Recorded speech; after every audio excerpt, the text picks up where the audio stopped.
Shabbat Shalom, L'chaim, L'chaim. This week's Torah portion is Chukas, and I want to start by sharing a short story that happened to me this week at lunch, where a friend of mine turned to me and asked what I think about the Charedi draft. Now, it's a loaded question because, it's a very a tense topic these days. And I told him that in my view, there are Bachrim who would be better off serving in the army, not because Torah is invaluable, but because some aren't using their time meaningfully. And in the Torah, once a man turned 20, he joined the army, unless he had some kind of spiritual exemption. For example, if he felt he had too many Averas, that he was not going to be protected in battle, or if he was afraid, if he had fear, then he becomes a liability not just to himself, but to everyone around him. And so there's no opt-out option. And then my friend said something to me that revealed the deeper tension.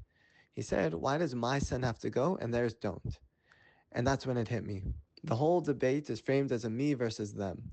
My child versus your child. My community versus your community. And once we think in those terms, the conversation stops being about solutions and becomes about defending our side.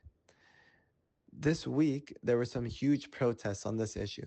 There was anger, there was arrest, and unfortunately, it all feels painfully familiar. The last time I feel that we saw this level of internal division was right before October 7th. And it made me ask, why is this all happening now? Why specifically during this week's Torah portion of Chukas?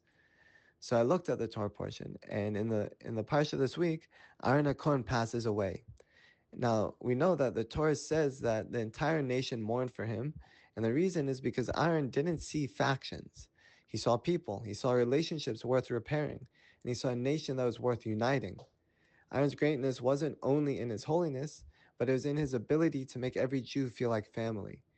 And that led me to think about what real love looks like, because I believe that true love is not something that we can describe. So I saw this video this week that I think beautifully illustrates this point. It was a video of this mother speaking about her mentally handicapped son. Now, the child can't give her anything back, not beauty, not brilliance, not achievements, and yet her love is total and complete. Why? Because he belongs to her. That alone is enough to overwhelm her with love for him. Now, if that's how this mother loves her child, then how much more so should we love each other? Not because of what we can give, and not because we agree, but because we are one family, because we belong to each other.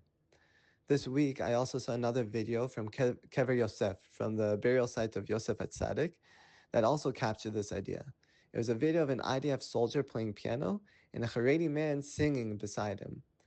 And it actually gave me chills because it was two Jews who on paper belonged to opposite sides, but in that moment there were no sides. It was just two brothers playing music beautifully, and it is a great expression of unity. Now that's the vision that Aaron lived for.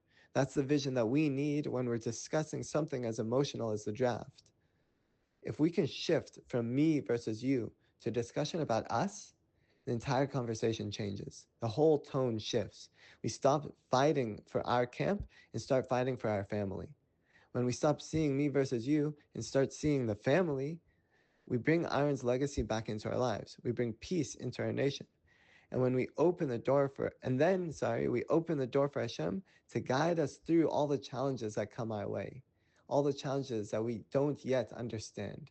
So B'ezrat Hashem, with all the fog and all the lack of clarity that is going on in the world today, Hashem should bless us. He should bless us with clarity. He should bless us with unity, achdus.